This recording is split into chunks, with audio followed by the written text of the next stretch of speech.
Hey, everybody. How's it going? Welcome back to the corner. Curmudgeon's Corner. I think we're at 59. I could be wrong. I'm usually wrong. I'm always wrong. Just ask my wife. Anyway, bing. What's going on, everyone? It has been a day. It has been a month. I haven't seen you guys really outside of, in other people's chats, but I think the birthday show was the last time we did anything with the Phoenix show. So what's going on, Conway? Tim, shine your light. Greg, how's it going? Cat Guy, Mark, good to see you. Daryl, go get your snack. Come on back. Everybody's running late. Papa Smurf is running late. Eileen's running late. It's kind of weird. I thought it was going to be a nice ease back into Curmudgeon's Corner since we took most of the month off. Eileen was on vacation, and I just got really, we were running pretty hard from the Soar and Restore down in South Carolina and Socrates' podcast. And and then the launch of Fenrir. And I was doing, I think I did like 2 podcasts with Thor. And then the birthday show. The birthday show, although you guys saw 7 hours of it, I do about an hour's worth of prep work beforehand. So I was sitting here at the chair an hour before the show started. And then Socrates and Rick Smith got into a pretty cool conversation, and they ended up hanging out backstage for another hour after that. So my birthday show was, or I should say the Phoenix birthday show was actually 9 hours for me. That's a long time to be sitting in the seat. So I take it to my EMS training for doing 12-hour shifts. Anyway, so I am right now, honestly, I'm just killing time till backup shows up. I don't know when Eileen's going to get here. I don't know when Papa Smurf is going to get here. They both said, oh, we might just be a little bit late. But you never know what a little bit, it's relative. But anyway, let me keep scrolling up. Keith Firebird, Humberto, Texas DD. Looks like we got the usual suspects. Adrian, good to see you, buddy. I found an old email from you earlier in July that I need to address with you. So I'll probably try to track you down on Monday and give you a call. It looks like I owe you a chrono certificate that I completely missed. So, Mary's in the house. What's up, Mary? I thought today was going to be a good show. The Unpolished Detailer. Good to see you, Fernando. Rich Smith. Keep going. Let's see here. All right. So anyway, there was a couple of things I wanted to talk about. Side note, I was, if you can see the jersey, I was my brother's I'm his Arrow agent when he comes out this way. And sometimes if he can sucker me into going to Lubbock, Texas, or Phoenix, Arizona, the hottest places in the United States, outside of Death Valley. Anyway, so he was shooting for the state championship today for the state of Pennsylvania, and lo and behold, my brother came in first place. So he is the state champion for Pennsylvania, and he set a new state record. So I think out of the total possible points that you can get in archery between two bouts, I think it's like 700 points, and he got 684. So my brother is not only going to the world championship in September, but he's now the Pennsylvania state champ, and he is the Pennsylvania state record holder. He is 3rd in the nation, but that could all change next weekend when he comes out here to shoot for nationals. There's a possibility he could take home nationals, and so he could be 1st in Pennsylvania, 1st in the nation, and off to participate in the World Championship in South Korea in September. So once again, the ever unstoppable juggernaut that is my brother, the force of nature, the inspiration to a lot of what goes on here at Phoenix.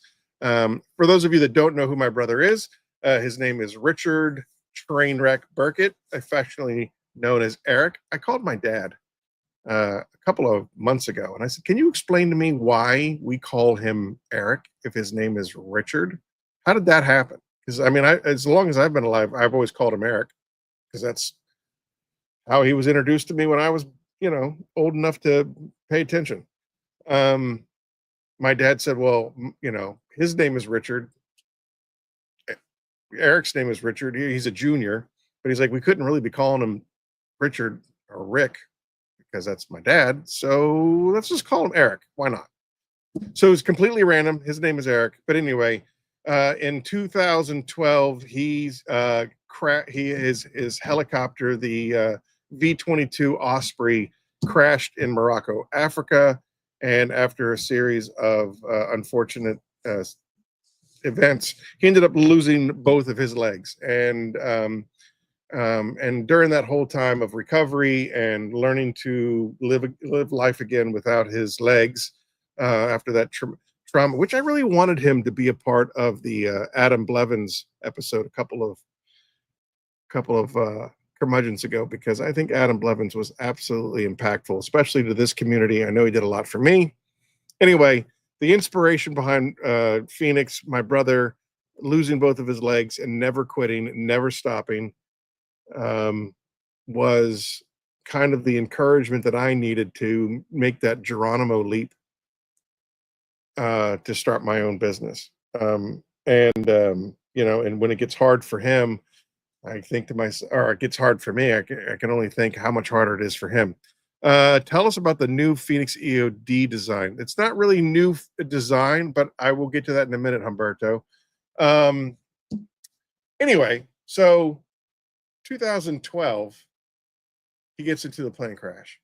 2014, he goes to London, England, 2 years later, and wins the gold medal for the Invictus Games. Incredible. And then he still had one of his legs during that tournament.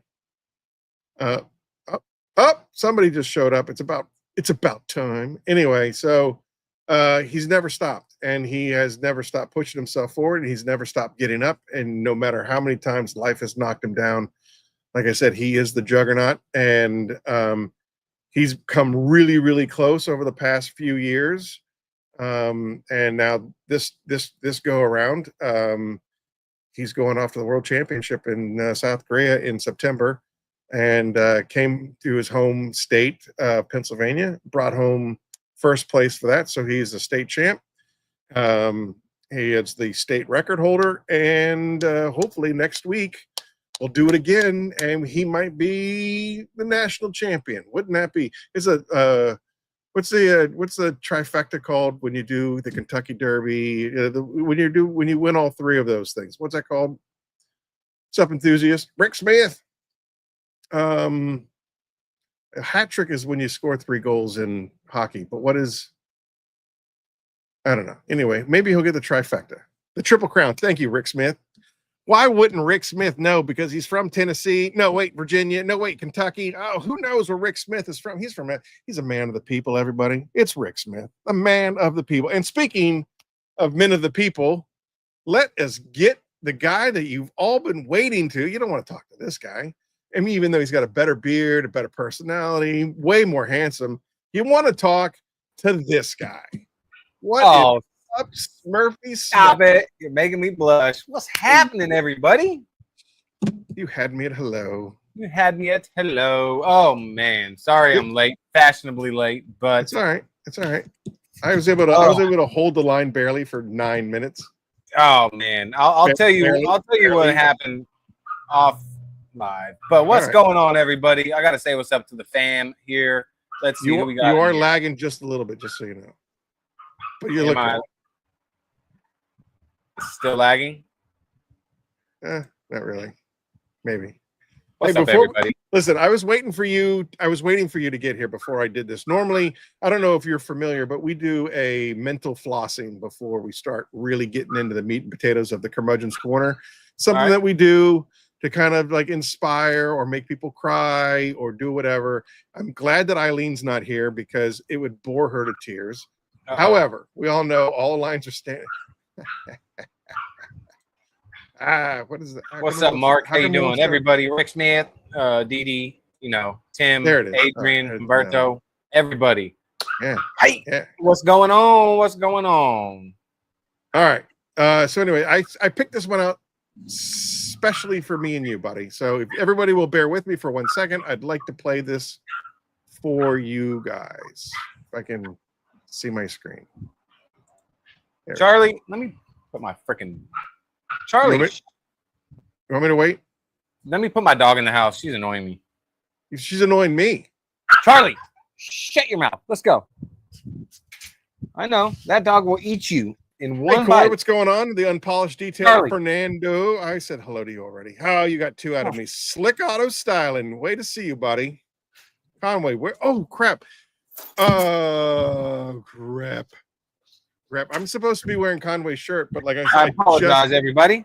You should apologize. Conway, I told you I'd be wearing your shirt tonight, and I do apologize. I literally got home from the archery tournament about 40 minutes ago, and I had some domestic things I had to address. Sorry. So I apologize, but I'll get you on Curmudgeon's Corner 60, Conway. I promise. I promise I will support my friends, Curmudgeon's Corner 60. All right, so. Corey, what's up? CS Auto Tech. Fernando, hello, everybody. Hello. All right, so now I'm going to play the dental floss, and we can, or mental floss, and we can get this keg started. All right, let's do it. All right. We only come to know the true power of evil. We work to suppress it in ourselves. What I'm saying, Bruce, is that you're the strongest person I know. Not because of the monsters you fight on the outside, but for the demons you battle on the inside. Your willingness to open up to me about this? Well, that shows real strength. All right. There you go. It's short, it's sweet, but for those of you that don't know, that was Clark Kent, aka Superman, talking to Bruce Wayne, aka Batman. And basically from all of the trauma that has gone on in Batman's life, that particular episode, that particular scene, Bruce Wayne was kind of opening up and talking to Superman about, you know, all the struggles that goes on in his brain all the time. I thought it kind of rang true to me and you, Papa. You know, after Superman was introduced in Action Comics and Batman was introduced in Detective Comics years down the road, they started printing a comic called World's Finest, and it was basically stories that pertain to both Superman and Batman. That particular clip, when it came across my news feed, I immediately thought of us. First of all, World's Finest. I mean, World's Finest. Not to toot around the horn or anything, but if you follow along in the comics, Superman and Batman, they do become pretty close. They're best friends. And recently, you've gone through a bit of hell in your life. Yeah. There's no other way to say it at all. And you know, and because you go through those dark periods of time, you know, it impacts you. Those demons become very real. And absolutely. And you know that recently I was kind of going through some stuff, you know, going into May, and April and May had some really interesting moments for me. And honestly, the only way that I got through it was being able to talk to you, talk to Rick Smith, yeah, you know, and some people that are very, very close to me, you know. But I remember the morning that things really came to light, and I was pretty smoked. Yeah, I remember. And you called me on the drive in, and I mean, I just had a meltdown on you.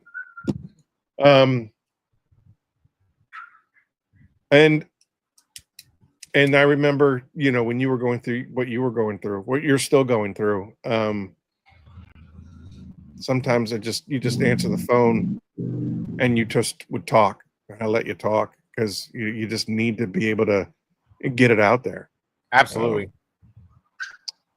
So, you know, that was the point of that clip, was the fact that it takes real strength to open up to people. You know, what I was trying to talk to Adam Blevins about was, you know, that a lot of times darkness is the kind of the silent killer. You know what I mean? Like, I didn't reach out to you when things were going bad. You called me, and it was because you called me that I was able to just open up. Yeah. And I think this family, this community, this Phoenix family, I think it's working. It's growing. People are talking to each other. People are checking in on each other. You know what I mean? Rick Smith. He said that you know, nobody had heard from Phil Miranda in a while. He hadn't been putting out videos, and he hadn't been making appearances. So I just called him just to make sure he was okay. And you know, Phil, just for the record, Phil is doing well. He's I think this week he's out quad running with some of his friends, so he's doing well. He's just taking a back seat to the social media stuff and the YouTube, and he's working on building his local business and focusing on his family and stuff like that. So it's which great. Is totally fine. Which is totally fine. But 100%.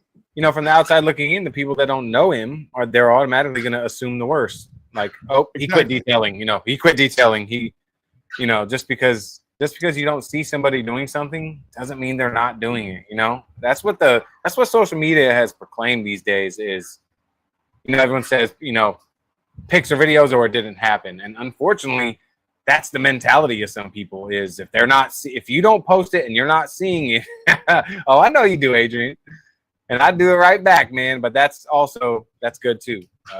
But yeah, people that don't post it doesn't mean they're not doing it. You know what I mean? And don't get it twisted. You know,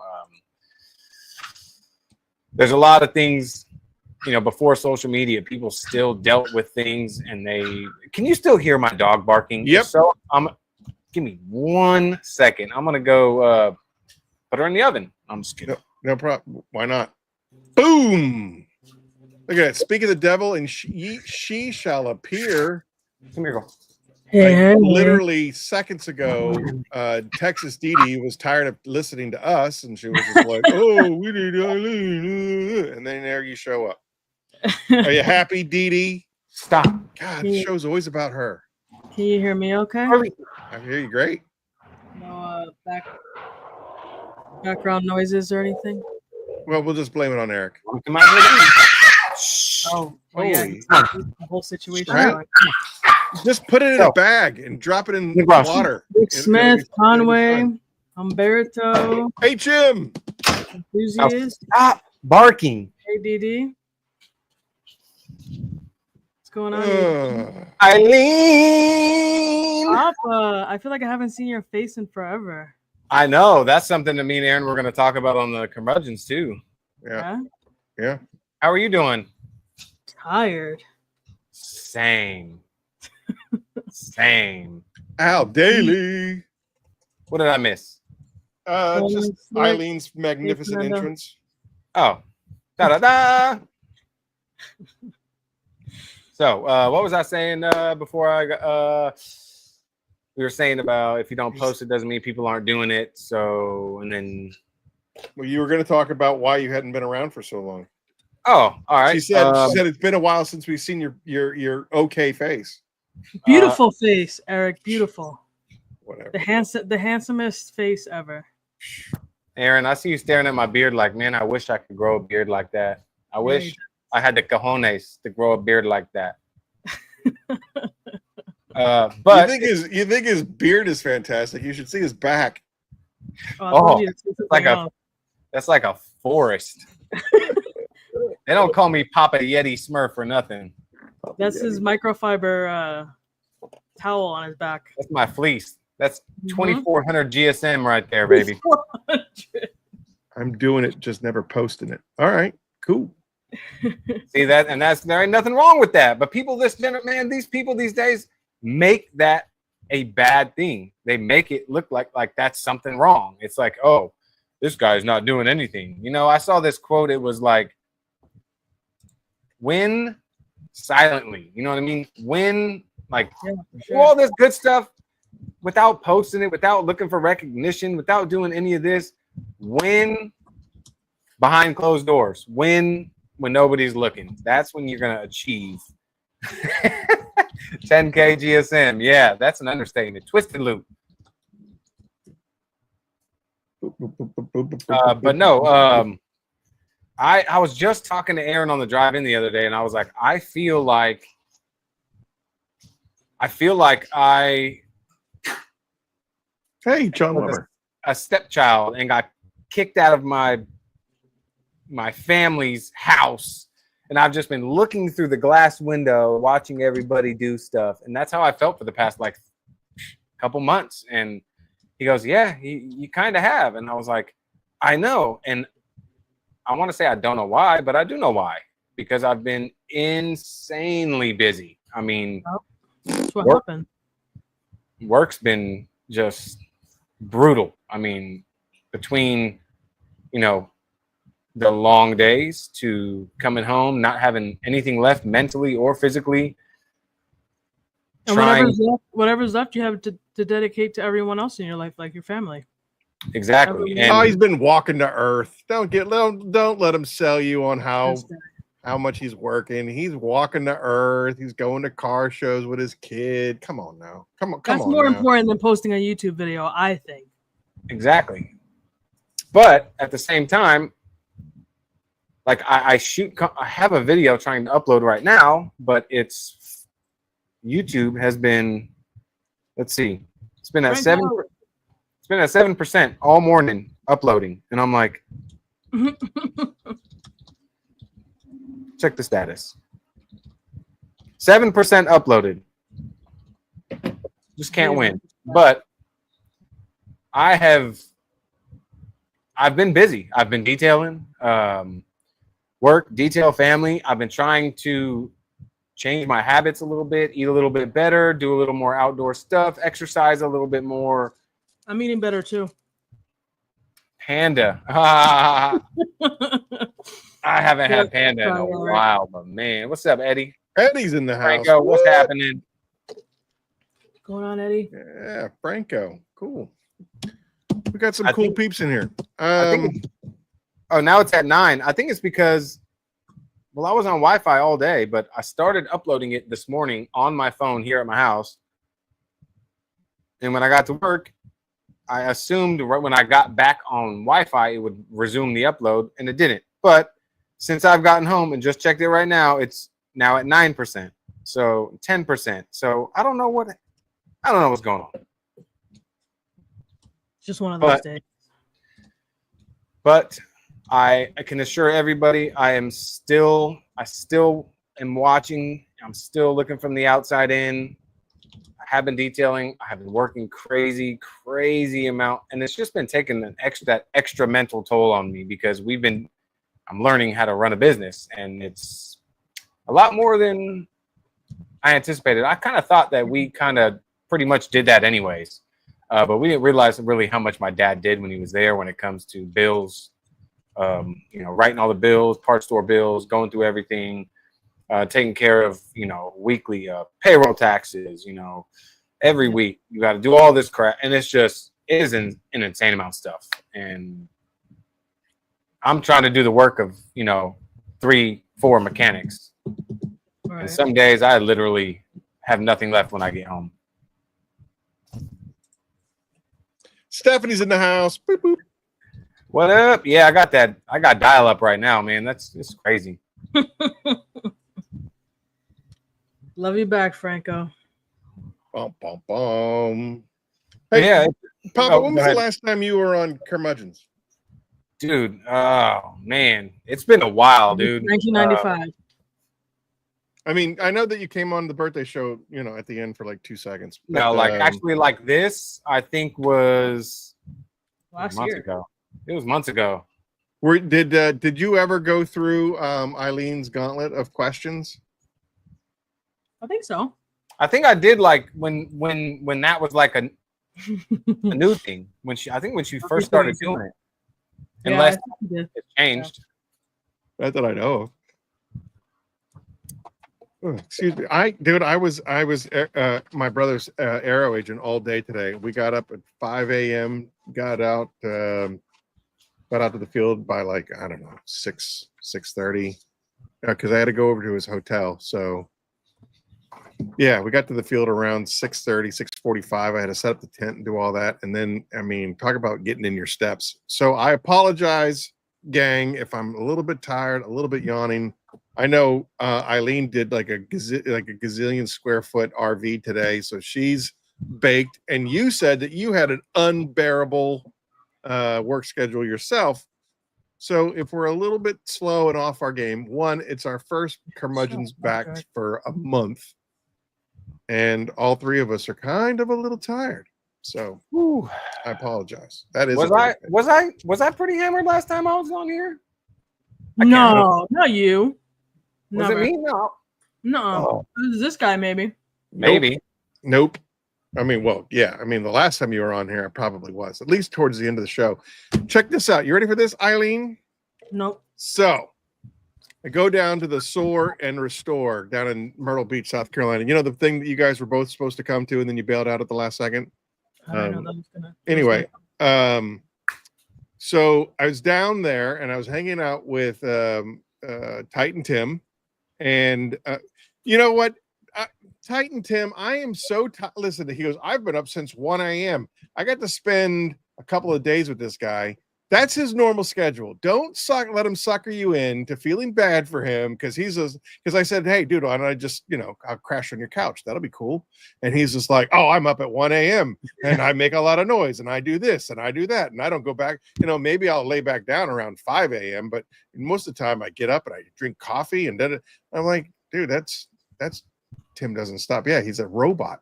He's a robot. That's why he's so analytical at everything that he does. He's an android. Sure. Anyway, so I'm hanging out with Titan Tim, and he introduces me to this kid, Will. If you all have been paying attention, Will was one of our winners from the Pay It Forward campaign, which we have to talk about later tonight. Don't let me forget about talking about the Pay It Forward, because we did this GoFundMe, and it has exploded, and it has exploded because of this community. Anyway, all right, so we're hanging out with Will, and Will is 15 years old, a minor, so his mother comes along with him, and he works for Maha, or was working for Maha, or somehow connected to Maha. And if you don't know what Maha is, that is Make America Healthy Again. It's kind of like the whole RFK Jr. thing, trying to get rid of all the disgusting chemicals that have become American culture. Anyway, let me close my door real quick. Be right back.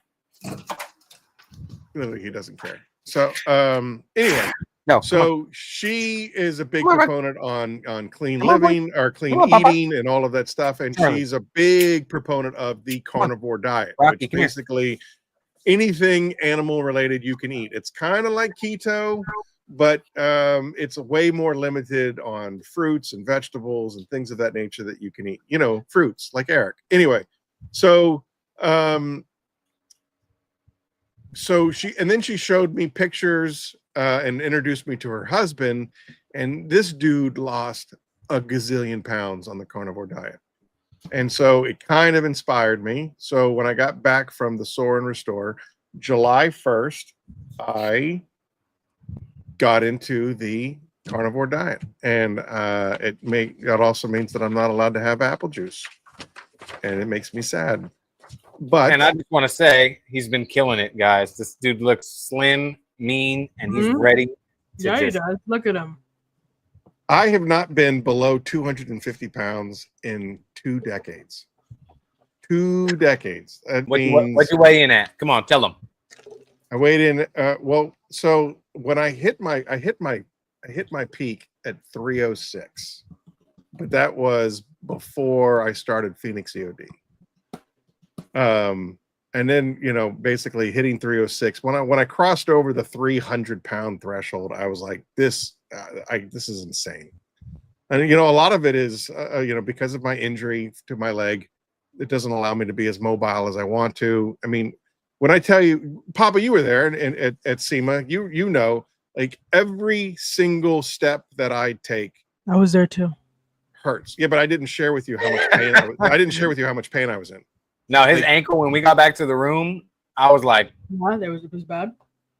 It's what Wow. when I'm like when I spend that much time on my feet and that much time walking, the whole so I don't have an ankle. I don't know if I've ever told you that. I do not have an ankle. It's been fused from basically the calcaneus bone through the tib fib. So it's permanently fixed. And so, you know, I kind of when I'm not wearing shoes, I walk funny. When I wear shoes and I have the special arch in my insole that helps me to walk, but just because of the nature of it, it basically every time I step down, it shoots a little lightning bolt through my leg. Blue, blue, blue, every time. And you just, after 30 years, you just get used to it, right? But it doesn't diminish the fact that it hurts. Whiny mofo, can't eat this, can't drink that. You know what, Rick? Rick Smith? Yeah, I do whine about it because I really like apple juice. I like it a lot. It's my friend. We have long conversations late into the night together. And now we're not allowed to see each other. You're not what? I'm trying to highlight Adrian's message because his comment, because I was gonna say that too, but then I was like, just be. That's why he prefers to be on his knees. I don't even know what that means. I don't even know what that means. I hope he's not trying. I hope he's not trying to shame my handicap because it sounds to me like he's trying to shame a handicap. It sounds like Adrian has a thing against people with handicaps. I'm sure my brother would be fully interested in knowing that he's got a problem with people with handicaps. It's pretty amazing. Yeah. I bet you Adrian is the type of person that parks in handicapped parking spots. Oh, because it's closer and I'm just going to be 5 minutes. Oh, I'm just going to park here real fast. It's a real inconvenience to have to walk all the way to the mall. Sorry, I'm not paying attention to you because these comments are hilarious. That's hilarious. Puts his cankles. What? Behind his head? Come on, Franco. We used to be friends. Between his ears. Rick Smith, that's hilarious. Oh. Hey, you know what? Curmudgeon's Corner 98 or 59. It's in the books. 98. Someday it'll be 98. All right. Anyway, so good show, everybody. It's nice, and we will see you at Curmudgeon's Corner. Finally, now we can have some real fun. Okay. I only park in handicap when I'm dropping off Aaron. Well, exactly. I usually when Aaron's mom leaves, she usually has to leave in a wheelchair. So yeah, right. For sure. I mean, I will give him credit though. He looks really much thinner. Oh yeah, I told him the other day. I said, "Man, dude, I saw a picture of you." I said, "Dude, you're looking pretty darn sharp, man." I was like, "You look, face is getting all thin, and it looks good. You're looking good, man." So yes, it is working for him. Yeah, it's working. It is working. It is working. I'm down to 243. So my goal is 225. But Aaron's mom changed her number. No, Dee Dee, you're like, see, that's why we usually keep you on mute, Dee Dee, because that joke doesn't even work. It's Papa's mom's number, and if you want to dial his sister, it's 5556. So anyway, no, Adrian, I'm not at 225 yet. I'm at 243. But my weigh-ins are on Tuesday, so I'm hoping to have lost another couple of pounds by Tuesday. So that's the goal. And then and to answer somebody's question earlier, no, whiskey is completely off limits. So we do basically 30 days of like strict carnivore, where it is literally just meat, dairy, and eggs. So you can have like cheese and butter and all that crap, meat. And it's a lot harder than you think because you're so used to eating everything that tastes good and yummy. You know what I mean? Like pasta and pizza and potato chips and chicken wings. Outside of that, how is it with the alcohol part of it? For me, I went through withdrawal. Are you kidding me? Yeah. I was borderline alcoholic. But are you still struggling with it, or is that part like the worst? So what I'm getting to is after 60 days, you're allowed to start reintroducing stuff. And one of the things on the list was vodka. You know, not you couldn't do any of the dark stuff, but you could do vodka and tequila. And everybody knows that tequila makes me angry. So I stay away from tequila. I mean, even like 2 shots of tequila, I want to start fighting. It's weird. Oh, I man. don't know why Tequila it makes works my that clothes way. fall off. It It was. just makes me want to fight people. It's bananas. Anyway, so I was like, all right, sweet. I love vodka. I'll do vodka. And it basically stunted my weight loss. And so even though it's allowed, I stopped doing that. I'm like, no, I'm not doing the vodka. And it's weird, man. The whole detox thing is weird because I mean, it's legit. It's real. Yeah, but both Aaron's like 5'3", so is 230 still perfect? No, I used to be 6'2" before the accident. Now I'm 6'1". So I'm messing with you. I lost an inch on both sides of. I lost an inch in my pelvis and I lost an inch on my right leg. Boop, boop, boop. So it kind of levels itself out. My chiropractor loves me because I'm all kind of wonky. You wouldn't like me now when I'm angry. Exactly. We don't like you now. It's hard because I wanted to. That's actually really funny. Get some apple juice, but I've drank 2 times since the 4th of July. I've also been kind of cutting out the old apple juice. I can't remember the last time I had any apple juice, to be honest. Well, so the whole reason why I was inspired to even do it, besides her husband losing all that weight, is again going back to what we started talking about when you first showed up, Papa, which is the mental health game. And she said, and by the way, we're trying to get her scheduled. Her name is Tracy Beans. She has her own podcast. She does a bunch of stuff, so you can find her throughout social media everywhere. She's very active on X. But anyway, so Tracy Beans.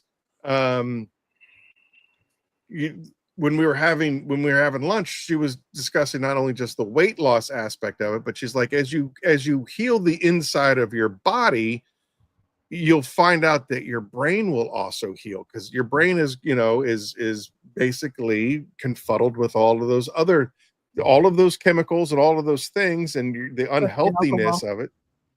It messes with your brain. And as you guys all know, I struggle with depression and whatnot, and so I was like, all right, well, I mean, if you think that it'll help, she's like, I know it'll help. So I said, well, if you think it'll help, then I will try it. We did the Soar and Restore. I think it was from the 19th through the 21st. We drove home on the 22nd. So that basically gave me, because I said my start day will be July 1st, and so I went like a demon through heathenistic living, because I knew I only had a week left. So I'm just like, and then July 1st. I don't know if you know this, but I smoked cigarettes for about 12 years. And at the end, I was up to 2 packs a day. It's pretty wild.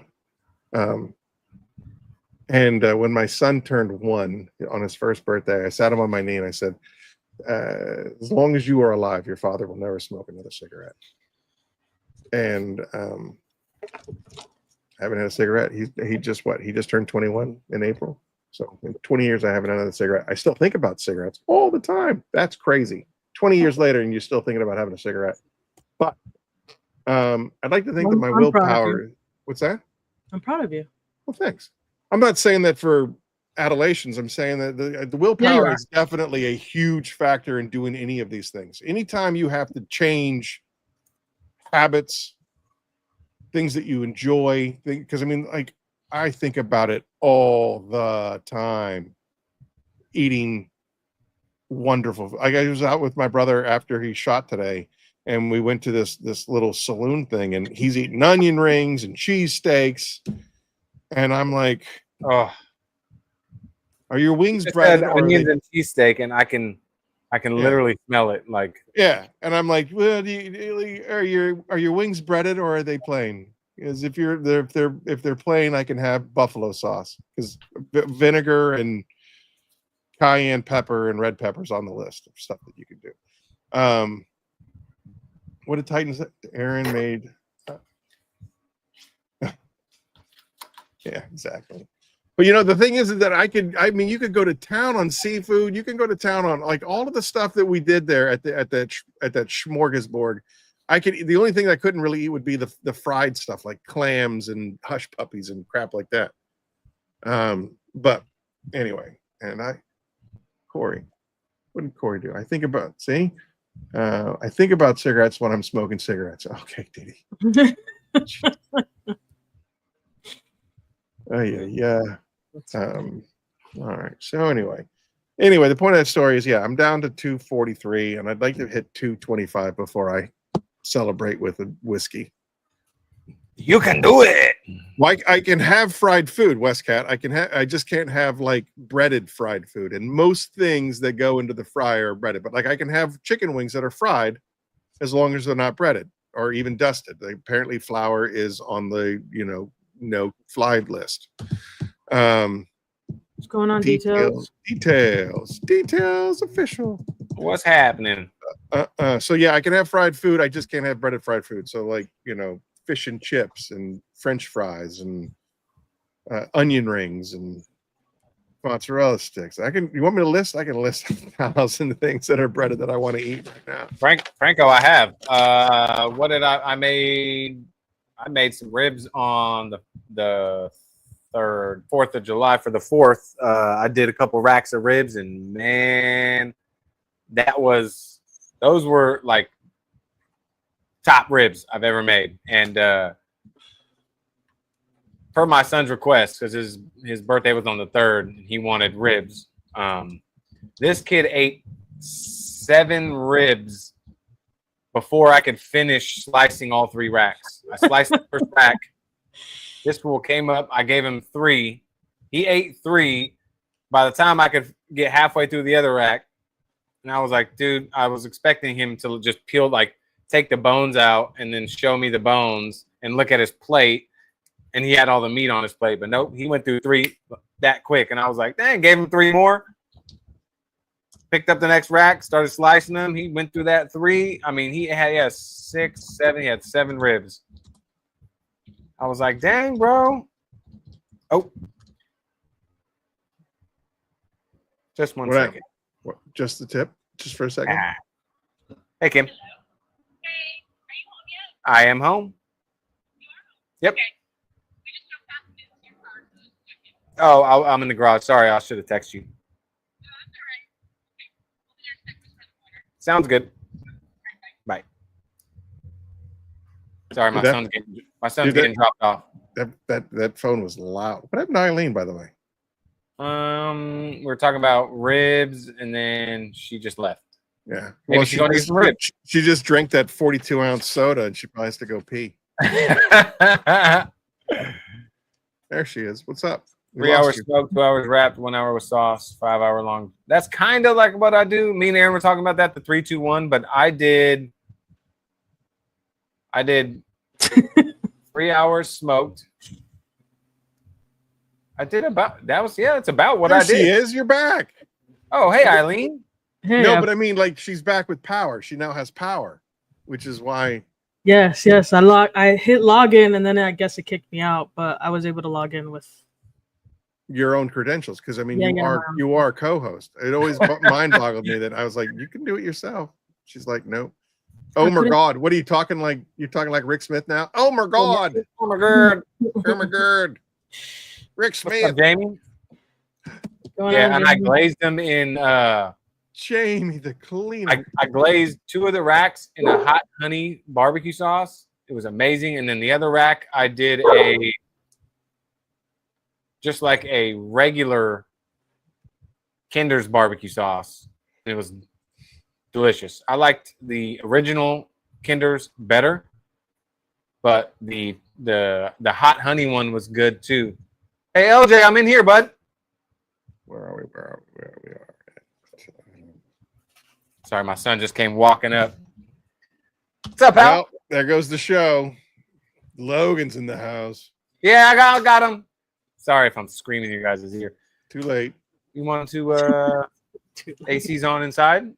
If you want to take them inside, door should be open. How was the pool party? Good. Did you have fun? Sweet. Aaron, love how you say Rick's name. Rick Smith. It's That's what he legit. sounds like. John, yeah, the hot honey was delicious. I was just telling him about the ribs I made for your birthday and how you ate like 7 of them before I could slice them all. You can take them inside. Thanks, buddy. If you need me, come get me. I'll take it. Thanks, pal. You also got some Jello. Oh, thanks. Can you close that door for me? Thanks, pal. He came to work with me today, and then I dropped him off so he could go to a pool party. Oh, fun. Yeah. Butter steak. Hey, West Cat, that's a good seasoning. For sure.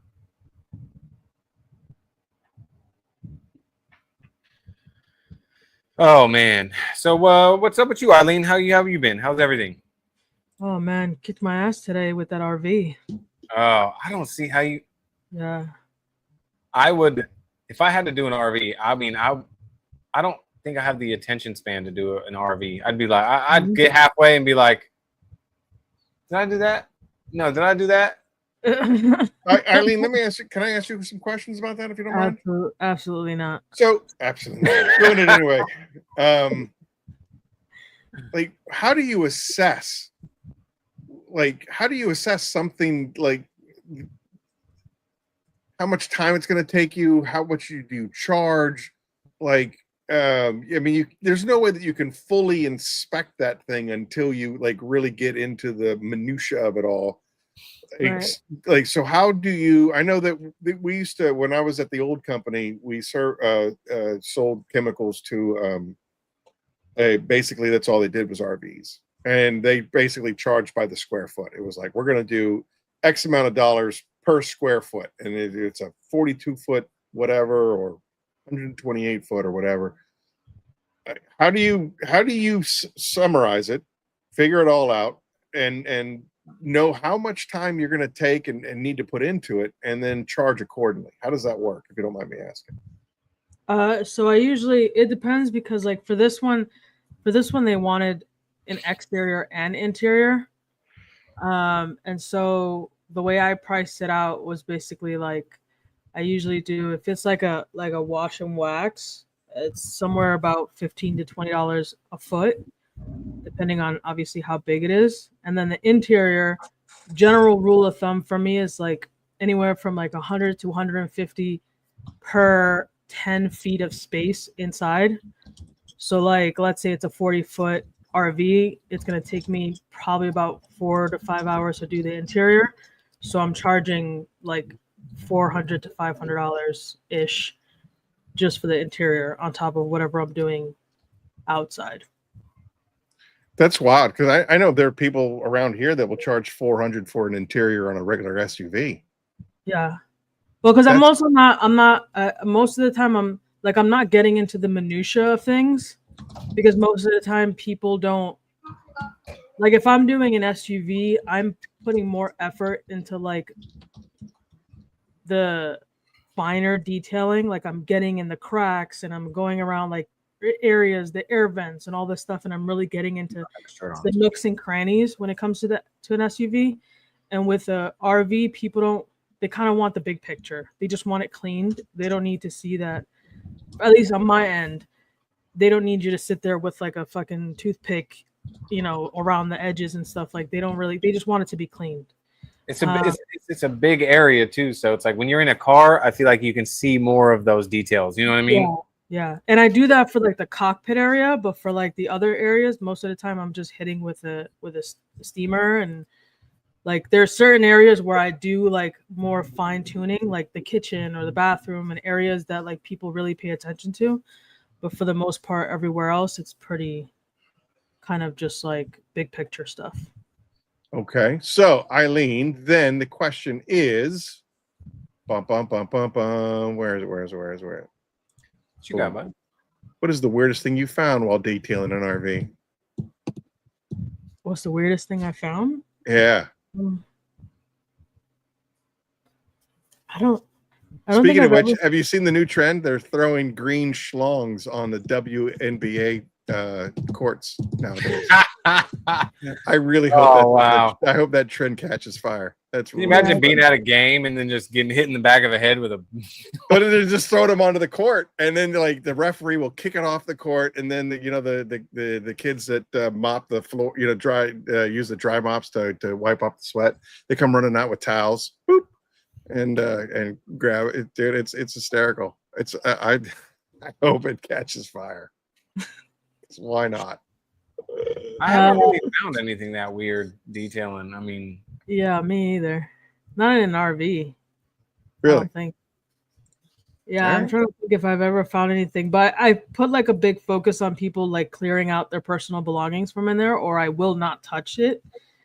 I'm pretty strict about it. Like if there's shit in a drawer, I'm not touching it yeah. because there's just like I don't know. It's a living space, and I feel like it's just weird to like go into someone's kitchen drawer and Yep. touch Yeah, no, stuff. I wouldn't do that either. But I'm just thinking, like, if you're, I mean, they have bedrooms in those things. Like, it's got to be some whack stuff that goes on in RVs. I'm just No, I mean if anything, they've cleared it out before I got there. Thankfully. all right. That's good. That's good. I'm glad you did too, Conway. But What do this you do? morning, he said he reached out to me before he did an RV. Yeah. I'd love to hear when people are cross talking. I think that's fantastic. Like, Papa, you said that you'd reached out to some people in regards to a certain detail, and people have reached out to you in regards to a certain detail. I try to send everybody and anybody that's having heat and humidity problems with ceramic coatings. I send them to like Tim Shine Your Light down there in Hell's Kitchen, South Carolina. So he's got lots of experience with heat and humidity, and then when it comes to like just pure blown heat, obviously send him to Eileen, the Desert Queen. Yep. So what's up, Only Motos? Welcome in. I think she's frozen. Nope. Me? She's not. Yeah, I thought you were frozen. No, I'm reading the comments. Only Motos. What's up, peeps? Adrian, I would much prefer to do a ceramic coating job than an RV. Hands down. I would do 2 ceramic coatings in a day before I do an RV. It's a lot of work. Yeah, and not only that, but I mean, like, ceramic coatings aren't that difficult. It's the paint correction getting to that stage that is the most time consuming, and then laying down the coating, that's like putting the icing on the cake. Yeah, that's when the hard work is baking the cake. Yeah, when you explain to people that the price, it's like, really, the coatings are anywhere from $100 to $150, or let's say $85 to $150, just averagely. And it's like, really? Yeah, you're charging $1,000, $1,500, $1,200. It's like, well, it's everything that leads up to the coating. Everything you got to do to prep it and get it ready for that coating. Yeah, the coating is the easy part. Yeah. Yeah. For sure. Okay. All right. So, Papa Smurf, he's been away from social media for like a little while. You used to do your Sunday live streams, or sometimes we'd get sauce together. That was always a good time. Eileen, you took a whole month off. What have you been up to? Just doing a little family vacation. Oh, that's nice. Yeah. Well deserved, I might add. One of the hardest working detailers I know. Thank you so much. I appreciate it. That's not what you say behind closed doors, but I'll take it what you say now. But in front of the kids, I have to be nice, but behind closed doors. Just so everyone knows in the comments, that's not what I heard. Yeah, I got a lot of for it behind closed doors. Yeah, you should see what she says to me behind closed doors, kids. So before we start throwing stones in a glass house. We should see what we send each other behind closed doors. Oh, that's the next new podcast called Behind Closed Doors. Those doors. You mother. Yeah, not rated for kids. Not. Yep. Thank you, Rick. Yeah, that one did come out really nice. I actually enjoyed doing that one. That makes no sense, Adrian. Yeah. Most of the stuff that he Sand- says makes no sense. Sand cut polish, but no coating. Why not? Like, come on. I mean, that's difficult because you want to give the customer what they want, but it's like if you're doing all this and they're just like, oh, just put a sealant on. It's like Gloss and wax. It's a win. But I mean, but still, like, doesn't that kind of mess with your detailing feng shui? Because I'm feeling like if I'm doing all this work, complete sentence, I want to freaking put the best thing I can on there, not just a sealant. Yeah, definitely not. Rick Smith. She was corrupt long before I came along. You can take the girl out of the East Coast, but you can't take the East Coast out of the girl. Let me just tell you. The air on. Ulysses. I don't know what to tell you, buddy. She's already gone, pal. You know what? See, this is why we don't allow Logan on the show anymore. Later on, we'll get some ice cream or something. Hey, so listen. You know, this morning. Talk to me. I don't know. This might kill the mood a little bit. It's all right. Are we ready to kill the mood? No, we're not ready. No. I'll say I don't think we ever really set the mood, did we? Well, I mean, I think the mood right now is just you rambling, so we can continue doing that. Well, that's all I normally do. You should see when I'm by myself in the warehouse. Talk about rambling. Do you ever let anybody else talk ever? My neighbors in the warehouse must think that I am like the worst boss in the universe because I will scream at myself at the top of my lungs. You effing idiot! Hey, Chris. What is wrong with you? Just screaming all kinds of obscenities at myself. It's wild. You didn't miss much, Chris. Just Aaron rambling about some stuff. Hey, tell you what, co-host, I don't need to be here. Have a good night. I'll see you on 60. It's totally fine. You two have a great time. Like, first of all, I got into this whole thing. This is part of my co-host job is to give you shit. I got into this whole thing what because I do. of Papa Smurf. It was Papa Smurf. He is the reason why Curmudgeon's Corner even exists. So I'm thinking you two could just take the show. It'll be fine. Maybe I'll do an occasional guest appearance. You know. Hey, Keith asked you a question, so can you answer it? Did you read my DM about Kronos? No.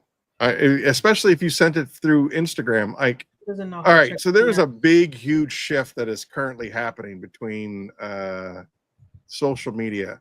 Back in the day, I handled pretty much all of that stuff, and then I got Maddie, who basically told me not to touch anything for everything and anything social media related. So I completely disconnected from all of that stuff.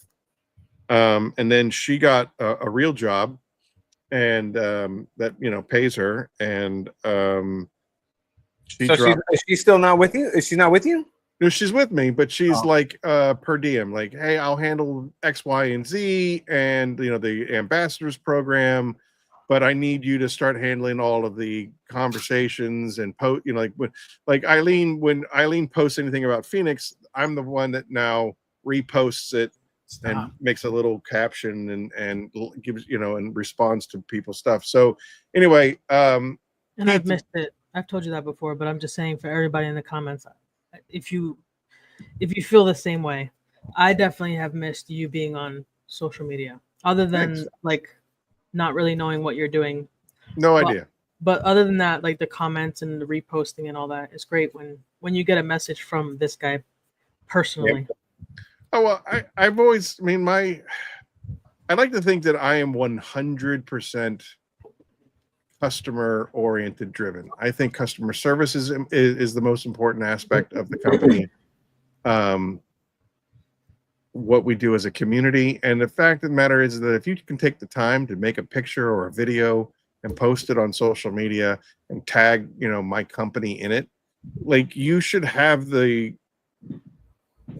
bare minimum acknowledgement. Thank you for doing that. And that's one of the things that, especially when it comes to like, Papa Smurf or Eileen, when they're using other companies' products, I always read the comments to see if the other company actually will make a comment or a like, at least. And 90% of them don't. They ignore you. And I think that that's absolutely unacceptable. And that was something that I tried to push towards, Maddie, that we need to make a more conscientious effort of acknowledging people that are acknowledging us. Is there any way to speed up carrying of Kronos? Yes, that is correct. IR will do it. Heat guns will do it. If you have the time, the energy, and the effort, you can use a heat gun. You can put it out in direct sun, and that's how I do it. And it flashes super fast. Yeah. I know there's a couple of guys.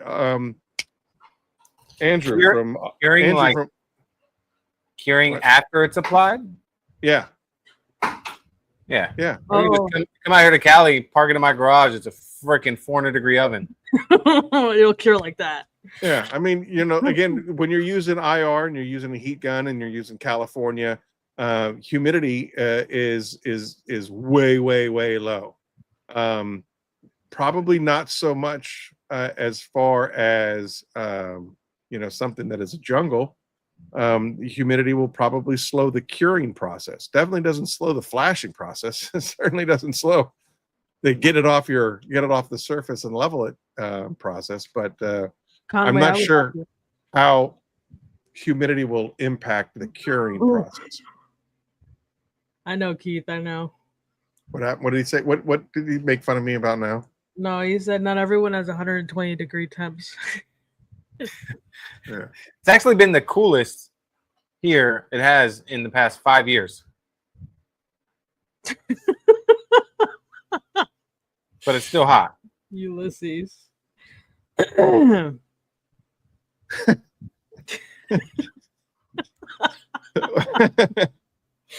That also works. I'm laughing because I've been there before. So I'm not laughing at you. I'm laughing with you.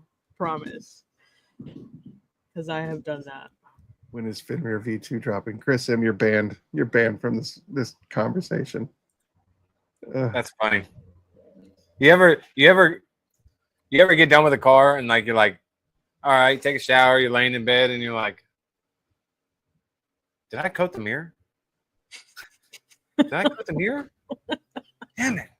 I can't remember if I coated the mirror or not. Yeah, I'm like, the side mirrors. I always ask myself that. Did I get the side mirrors? Damn it, I can't remember now.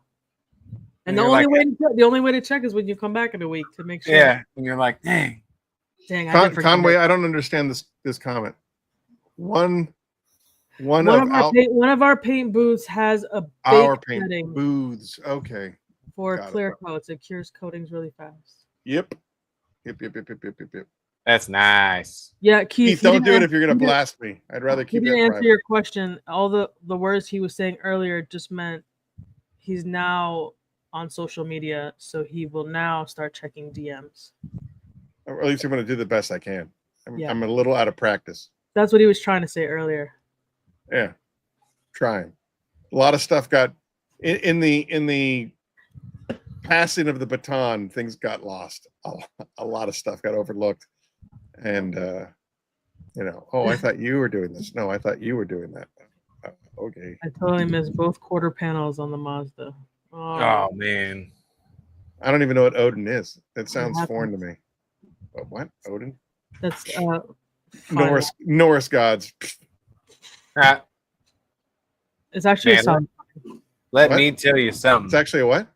A solid coating. We're talking about gods. Anyway. Oh, well, it's a coating. It's one of them there coatings. One of them there coatings. Good, Chris M. After that comment, you should go.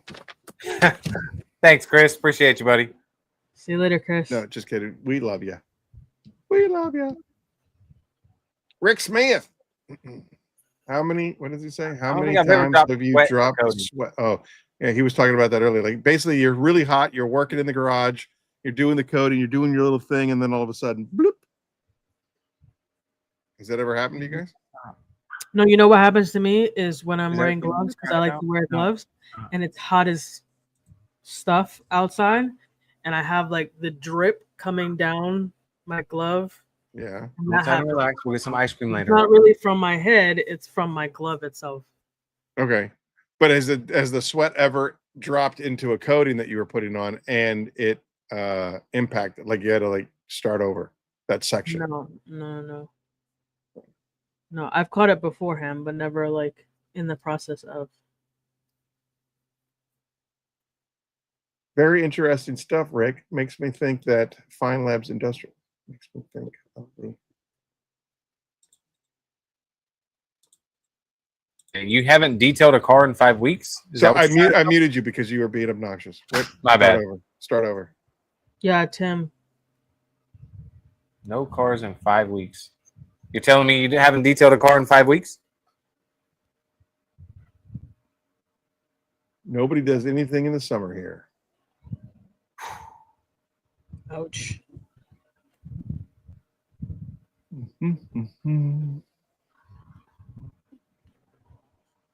I have had a couple of times in my apron. This is why I really pay attention now when I put my towels in the apron and I'm leaning over.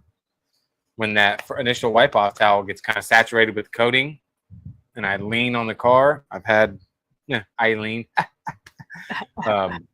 I've had it put a little coating on the fender, and I'm like, and I'll see it, and I'm like, how did that get down there? You know what I mean? So I was like, I know I wiped that off, like this whole fender. So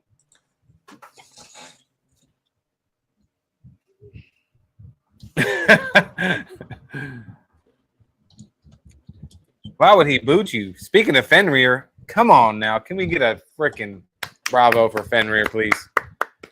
Conway hates it. Conway hates it. Conway hates it. How can you hate it? Why does he hate it? Why do you hate He it? never gave me any specifics. He just said that he hates it. And I'm like, you and Eddie are the only two people that have ever told me that. And he goes, no, there's like 5 or 6 people. So I'm like, all right, well, I don't know. I guess water-based coatings aren't for everybody. I don't know. Or dressings, excuse me. I don't know. Fenrir is on my car. 1 week, like no it. problem. Titan Tim just did a 9-week update on his car, and it's still holding strong. I had it for 4 or 5 weeks on my Civic, and it was great. I mean, the dirt. See, there he can't write it if it's not true. It tastes great. Thank you. Adrian is on fire this morning. Yeah, I have it on my work truck. I think it's going on 6 weeks now. How many? And listen, I think it's, again, one, it's, not every product is going to be every person's fancy. I'm glad that the majority seems to enjoy it. And I do apologize to those that it has failed your expectations. I mean, obviously, as a manufacturer, and something that I'm very proud of and spent a lot of time and effort. And I mean, I've dragged my feet for 4 years to do a dressing. And that's my ultimate fear. Okay. What? Oh, the scent? I can really, it's light. I don't really smell it that much. I mean, I imagine if you put it in a spray bottle, you can probably spray it more, but like I just use it straight and just put a little on the applicator and wipe it in. So I barely got a little whiff of it when I was using it on the Infinity. I can see what. I could definitely. It's a unfamiliar scent. I mean, the official title is sandalwood. It's definitely not, in the average wheelhouse. As a matter of fact, that was one of the bigger supply chain issues, was getting the sandalwood in, because it's like, well, this isn't something that we normally carry. All right, well, that's kind of what I'm looking for. Yeah. So yeah, I think the scent, I can see where he's coming from. Because the scent isn't as like how do I say this in a way that is not going to make Aaron cry? It's not gonna make me cry. Readily recognizable. You know, even Rick Smith. Not even not recognizable, but more like I don't want to say potent, but like it's hard to distinguish the scent sometimes because the scent is very like low key. Yeah.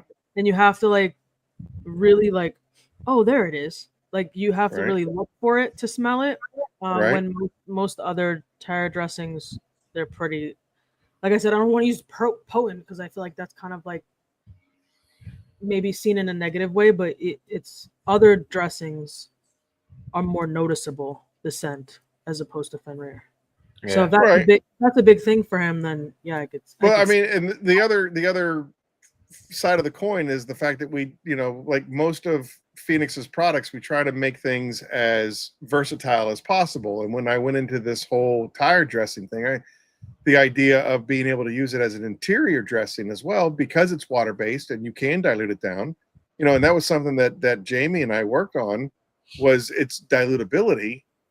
I do. You know, you definitely, when you put it into a spray bottle and you put it into an interior of a car, I didn't want something that was going to be extremely overpowering. It's going to be lingering.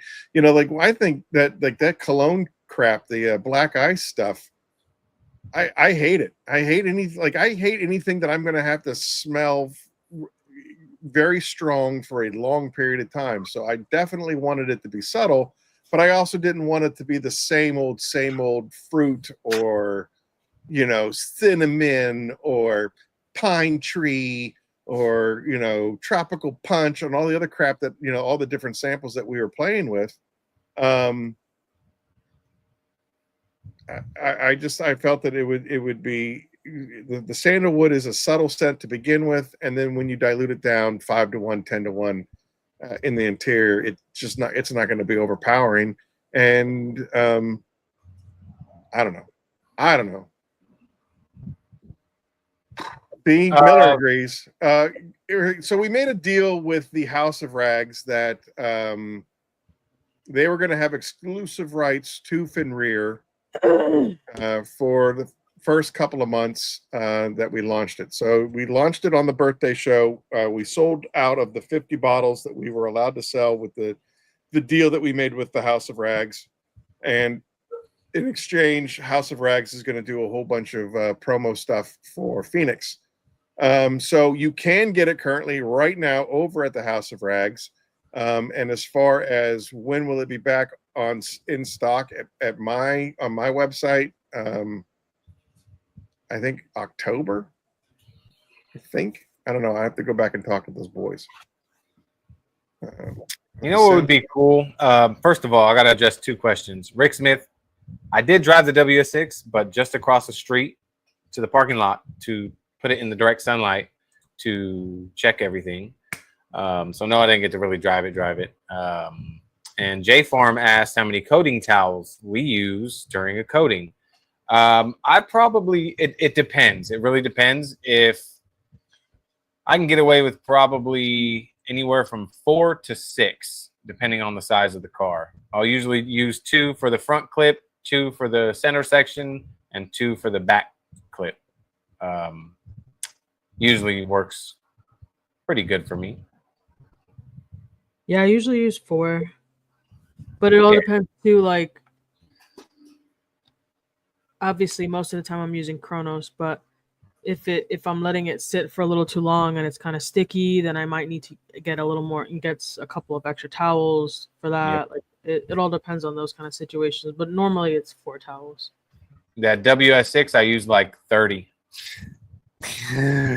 I was doing 3 towels. Well, I was doing 2 towels, then I grabbed 3 towels, initial leveling, buff off, and then a 500 GSM plushie for the final buff off. Yeah.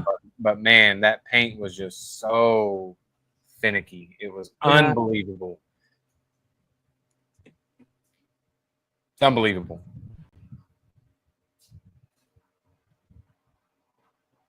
That was an experience right there. That WS6 was, I mean, I went to school on that thing. I felt like I was like at the University of Polishing for rookies on that one. Holy cow.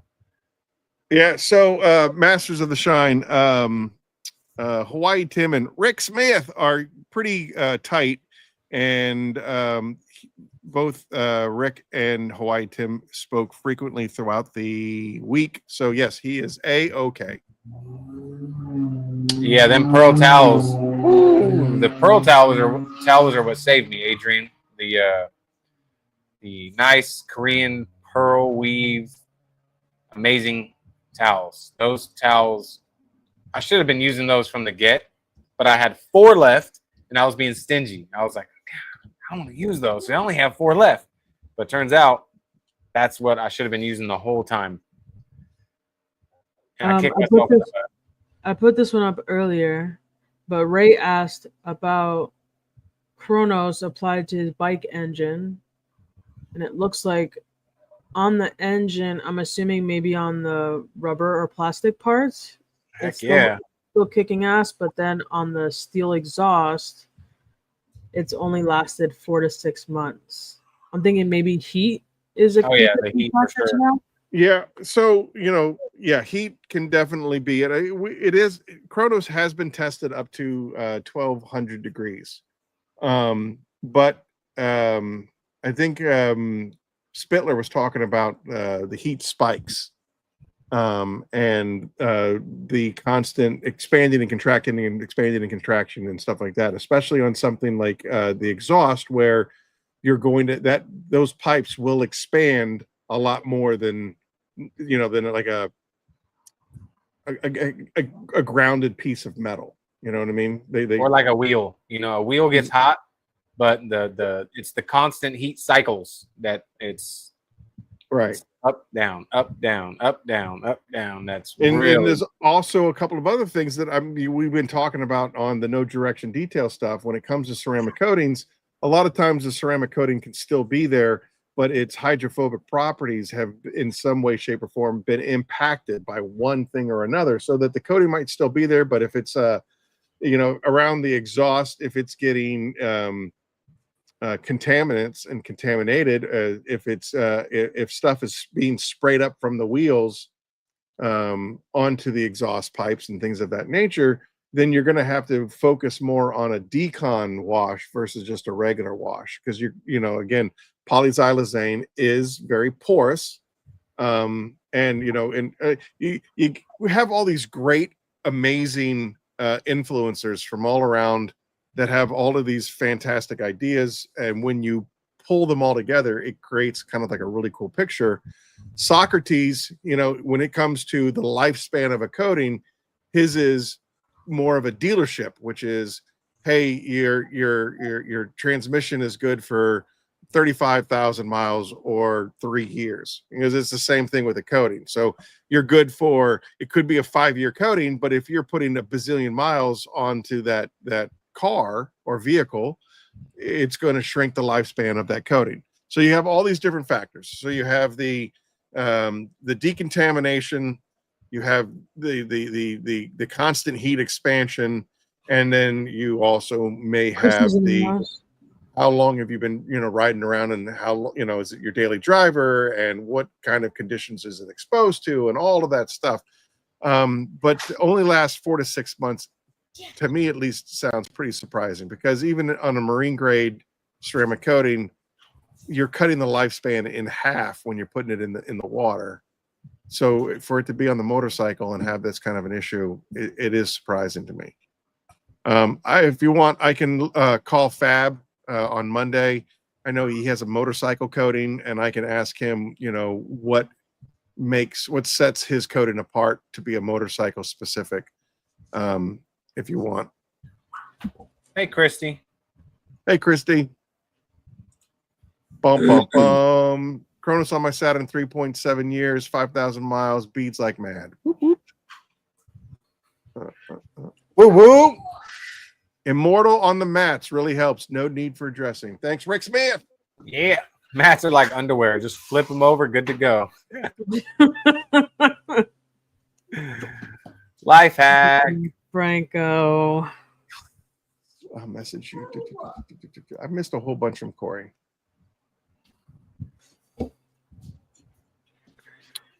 What was I going to say? Oh, my brain. How much you missed me? Oh, of course. I miss everybody, man.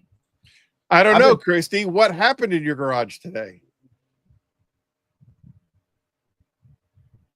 Tell us. We want to know. Blueberry pie eating contest.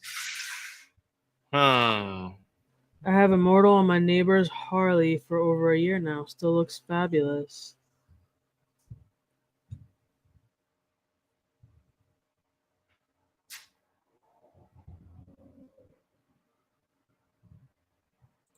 There you go. Oh yeah.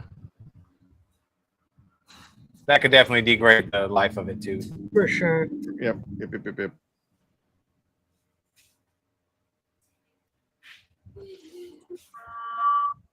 Yeah. So I mean, if you're definitely pushing the boundaries. I mean, at 1200 degrees, again, when it comes to like, just to pull back the curtain a little bit, when it comes to like all of the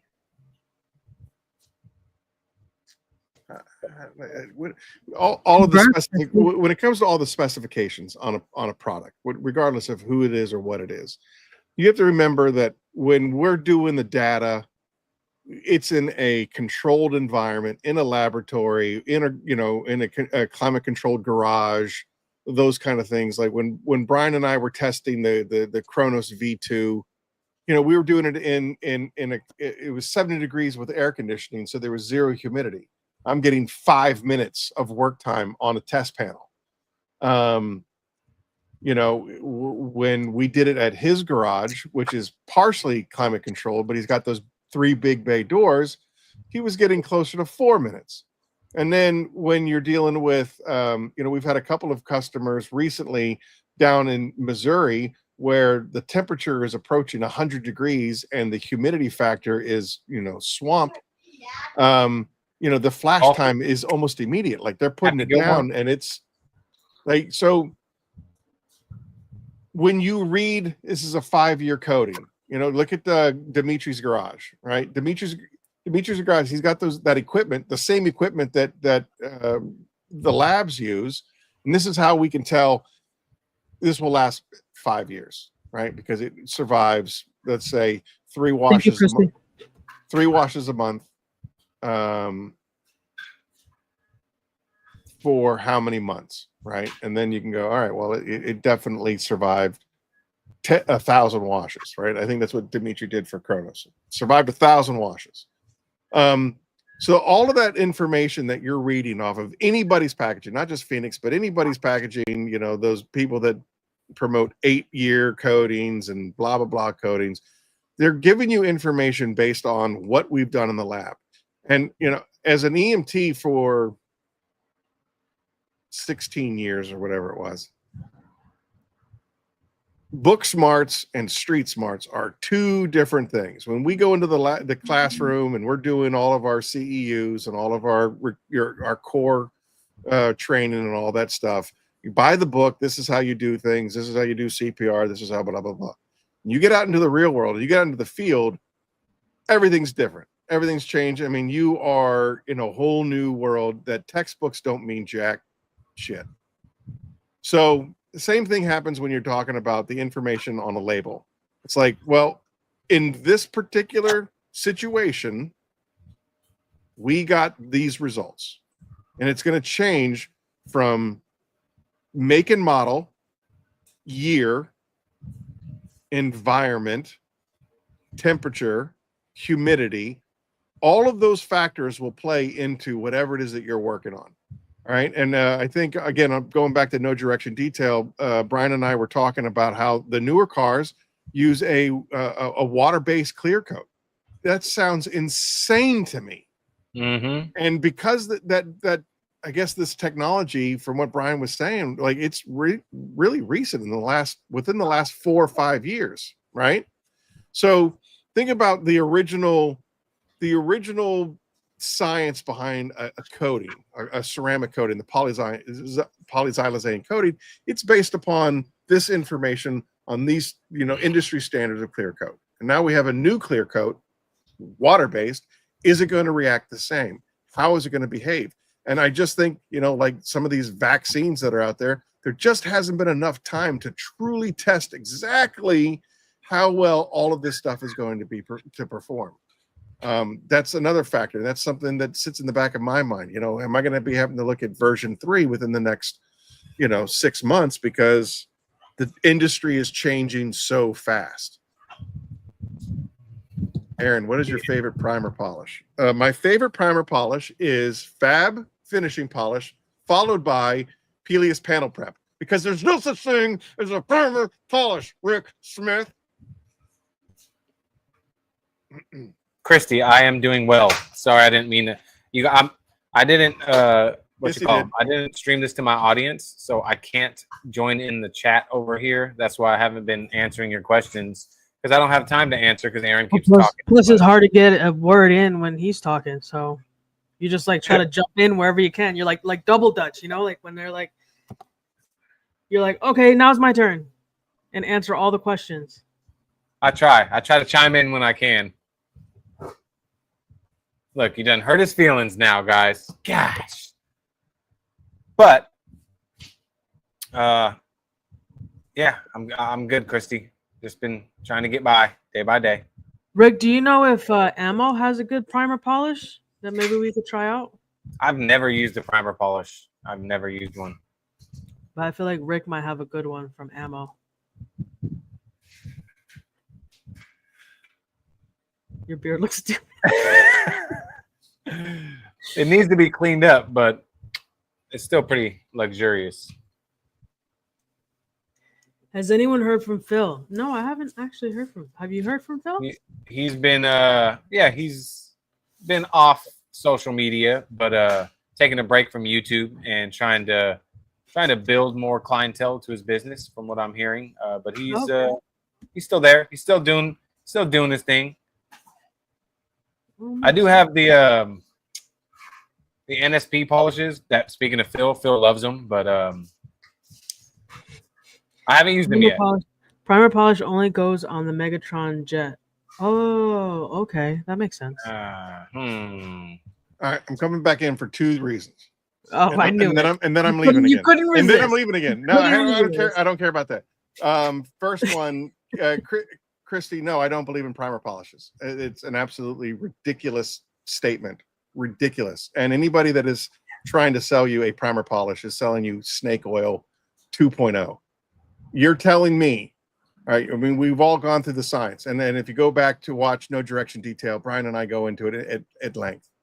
You're telling me when you are doing paint correction, what you see, the science behind what you see is light waves are coming down, they hit the imperfection, and they reflect the light back into your eye. That's how you see what a scratch is, and spidering and halos and all that stuff. The imperfections in the paint is reflecting the light back at you. And when you do paint correction, you are shaving down those edges and not so much getting rid of it completely, but you're shaving down the edges so that it doesn't reflect back into your eye. It more refracts the light. And that's how you get rid of those imperfections. You are, on a microscopic level, shaving away clear coat, shaving away paint. You're shaving it. There's no getting around it. And you're telling me that the pad that you're using and the primer polish that you're using leaves 0.0 residue behind. That's what you're trying to sell me. That you're telling me, and maybe I'm wrong, maybe the science is miraculously proven the fact that these pads can absorb 100% of whatever it is that you're doing for paint correction. But if you're listening, or if you're removing surface, it has to go somewhere. Einstein's theory of you cannot just get rid of matter. Matter just doesn't just disappear. So either your pad is absorbing 100% of whatever it is that you're doing, or you're leaving something behind. And we all know that the bonding that takes place between your coating and the clear coat can't have anything in between it, or else you're going to lose that lifespan. And then, oh, it failed. You said it was a 7-year coating, and it did. How did you prep it? It's all about the prep. It's 100% about the prep. The only way that you're going to ensure contact to contact between the surface and the coating is if you panel prep and get rid of it. Period. The end. Full stop. So no, I do not believe in primer polishes. I don't believe in cutting corners. I don't believe in, saving a step, because what happens? The detailer's not going to take credit for it failing. The customer's not going to take credit for it failing. They're going to blame it on the chemical company that made the coating. Oh, I tried this and it's shit. Okay. Yeah. How did you prep it, and how did you maintain it? Those are the two questions. And to be more curmudgeonly, if I can, now I'm getting all wound up. To be more curmudgeonly, if I can, You can't. they're going to lie. Your customer's going to lie to you. Yep. Oh no, I washed it. I didn't run it through a tunnel. I didn't do this. I didn't do that. You mean I have to wash it? Yeah. No, I thought you put a magic shell in my car, and I thought, we had a guy that he went 2 winters without washing his car, his truck, because the tires were bigger than the wheel wells, and it's such a pain in the ass because it's, and I live in Pennsylvania, and in the winter times all that shit gets splashed up all over the sides, and it's a pain in the ass. So basically from November to March he doesn't wash his car. And you're telling me that in 2.5 years the coating failed, even though for 8 of those months you didn't wash your truck and you were going through Pennsylvania winters? You're insane. Yep. You're insane. But blame the coating. But blame the coating. Yeah. That's absurd. What about company to company panel prep to coating? No, I don't think that matters either, J Farm. No, because I use Pelias when I'm applying Chronos or DIY coating. Yep. So I think, J Farm, I think that it might be a marketing trick, and I think that it might also be there might be some truth to that from a certain point of view. And to expand on what Eileen was just saying, Pelias is not a 50-50 IPA solution. There's got a lot of fun things in Pelias. So it attacks the problem from different angles, which means that I don't necessarily know what this company is putting in Oh, he's frozen. their shot of web product. I'm frozen. You were for just a second, unless you were tricked. Yeah, I thought you gave us a break to talk, but you didn't. Me. It was frozen. I can't remember what the second point is that I was going to make, so I'll just drop out again. Oh my lord! I don't remember. I don't remember what the second point was. It had nothing to do with Megatron. Good question. Ammo could bite my metal shiny ass. Your beard looks stupid. That's true. Oh, Phil, we talked about this in the very beginning of the episode. Phil Miranda is 100% A-okay. Business is slow, so he doesn't have any real cars to do content on. So he's taking the slow time to go quad running. But I talked to him. He's good. Jess is good. His whole family is good. His cats are good. And he's doing very well. And he was very appreciative that we checked in on him. So, yeah, so Phil's fine. And prepping polishes are bullshit. All right. See you guys later. One mistake for panel preps is not allowing the panel to cool before you panel prep. That's huge. Or some panel preps are a lot stronger, so you're going to want to spray into the towel and then wipe, because I've had on that WS6 on the black paint, I made the mistake of spraying the panel prep, and the black paint did not like that. Yeah. I ended up having to repolish it, and because I let it cool off. But now that whole rest of that car, I spray the panel prep into the towel and then wipe it on. Yeah, Pelias is strong. I was talking to Aaron. I could have cut Pelias probably 1-to-1 with some distilled water, and that would have probably made the difference. But now I see why, Rupes has their new panel prep, but they have 2 different versions. And I can guarantee you, even though they're different colors, one's either cut 1-to-1 and one's full strength. You know what I mean? A light version and a heavy duty one, which if anybody is using Pelias on a black vehicle, I would cut it 1-to-1. Oh, even when you diluted it, how much did you dilute it 1-to-1 or? Yeah, Helios is great on glass. Yeah, for sure. Helios is awesome. Well, even for adhesives, it like chews through the adhesive if you have any on glass. It works really great.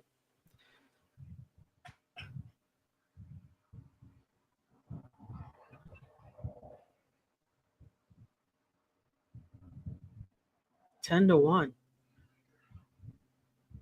Interesting. Dang, 10 to 1, and it's still. Whew, that stuff is strong. It's crazy. Yeah, I've heard that too. That you have to like wipe it on wet and then come in with a dry towel afterwards to pick up all the residue. How many towels for panel prep? Usually I'll use 2.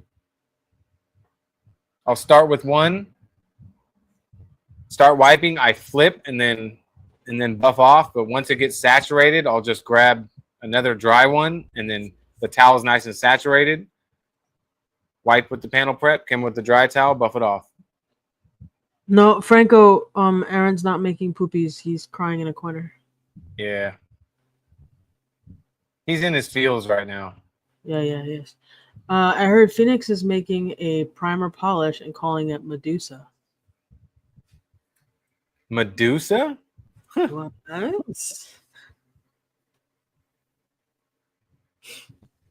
Oh man.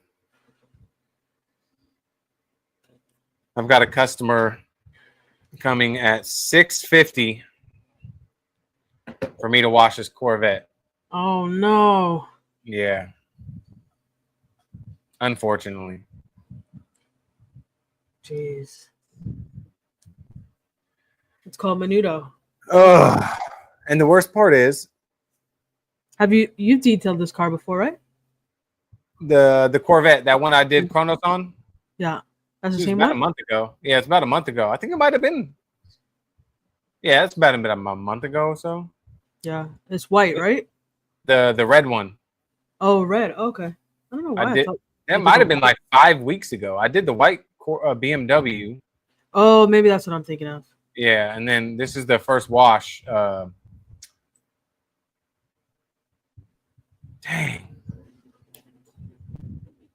Yep. He's like, I'm gonna hang out. I'm like,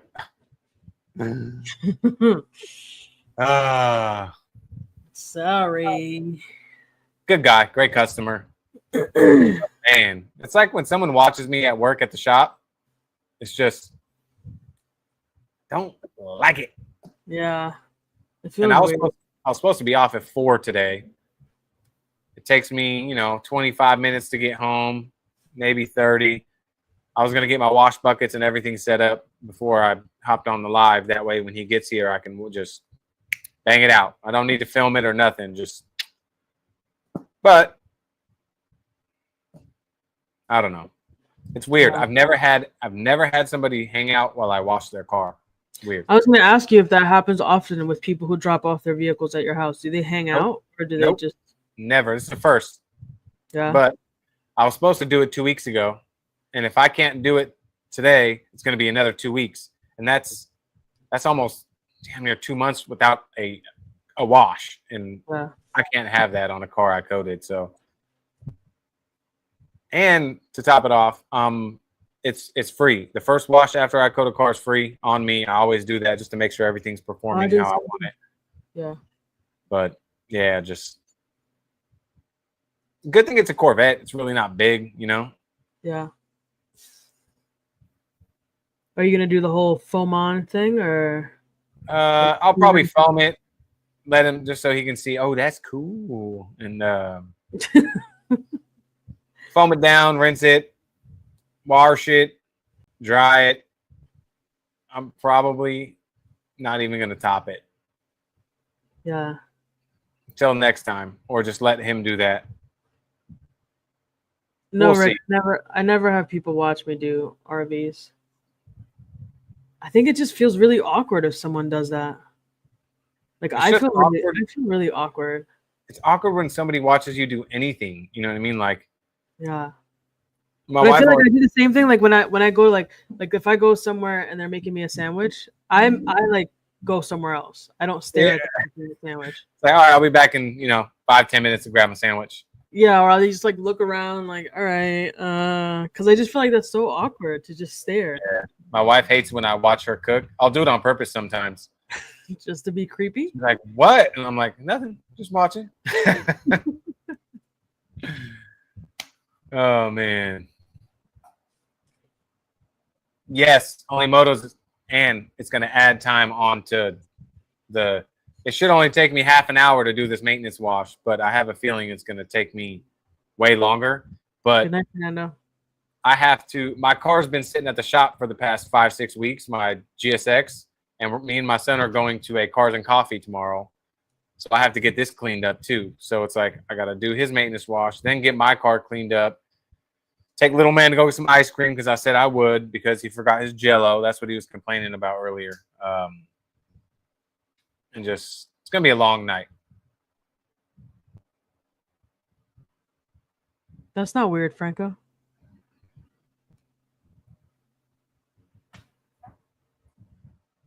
But Aaron, I know you're listening. You got to come back in because I have to jump off here and get my bucket set up. You said we had 20 more minutes, Here we go. and you came late, so I'm tacking it I on was- the end. I was I was like 6 minutes late, bro. Is that even really late?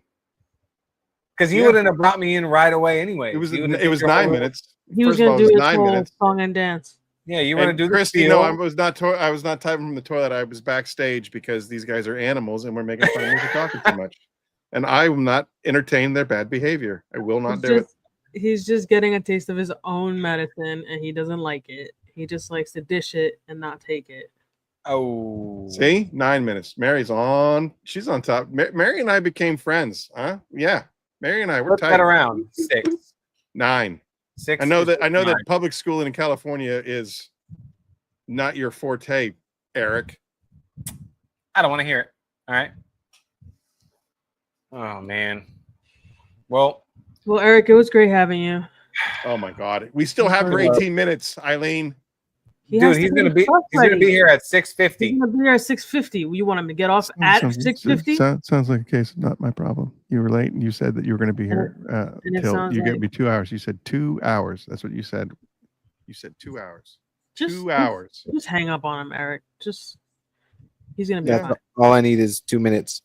Or just go ahead. Just leave. Just leave. Just All he needs leave is me. 30 Just seconds. leave me. But like everybody else in my life, just leave me. Oh, stop it. Thank you guys. Thanks for having me on Curmudgeon's Yeah, 15. never again. 2009. Oh, stop. Everybody in the chats, I love all you guys. Appreciate all you guys for the support. Aaron, Eileen, I love you guys. I'm gonna go get these Back. buckets ready and wash this Corvette. He literally said he's taking his kid for ice cream. So you guys just feed into his bullshit all you want. You didn't hear anything. It just He's goes not listening. Yeah. one ear and out the other. One ear and out the Yeah. See, Jordan knows what's up.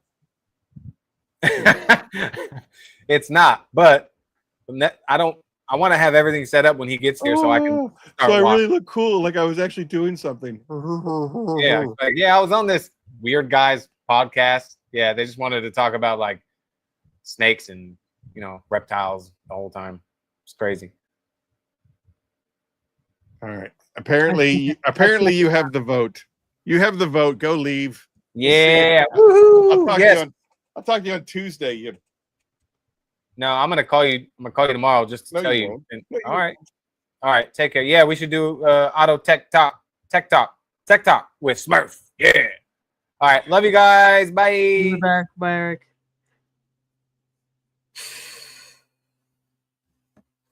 And then there were two. We're there. We're there. Are we gonna have pouty Aaron for the next 30 minutes? No, you have like beyond exhausted Aaron for like the last 2 hours. Oh well, you've had that of me for the last. Has it been 2 hours? Well, I mean, for Oh, me, wow. it has been.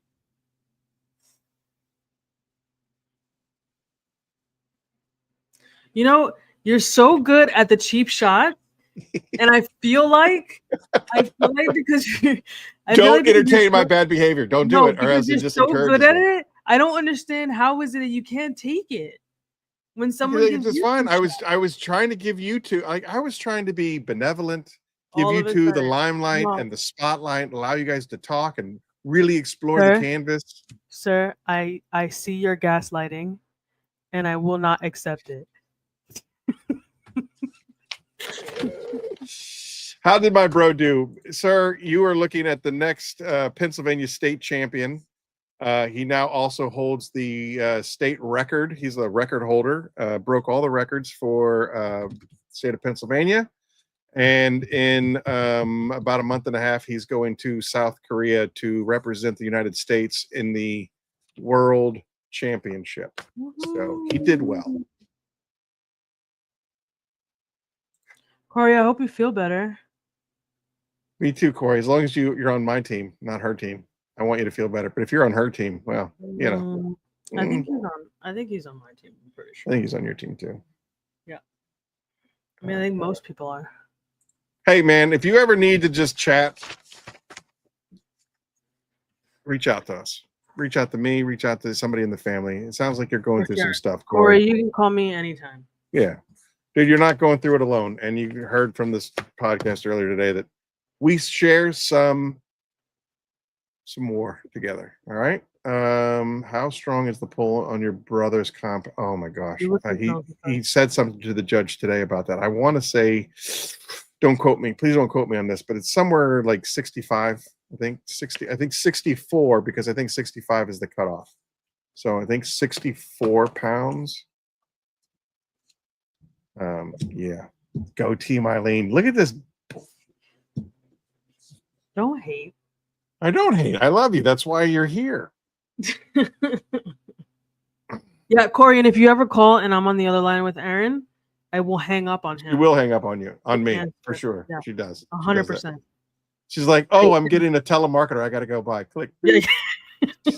I got somebody asking me about my warranty on my car. I will hang up and talk to them. Oh, Jehovah's Witnesses called me. I got to go. Oh, gotta go. Aaron is going to be an internal quiver queen. I don't even know what that means. An international. Oh, international quiver queen. I wish I knew how to read. Oh, there he is. There you go, Corey. Look, you got a whole team, man. Corey, Masters of the Shine. Eileen, still waiting to hear which team you're on. If you're going to call me or call her. What? He said if you'll still be here in 15 minutes, we'll still be here, Corey. Maybe. You got stuff out. Anything else you want to talk about there, Eileen? Nope. No, I don't think so. Hey, what's the average temperature out there in the high desert? What's up, Duke D? The temperature is fucking hot. Whoa. No kids watch this show, but it's still a family show.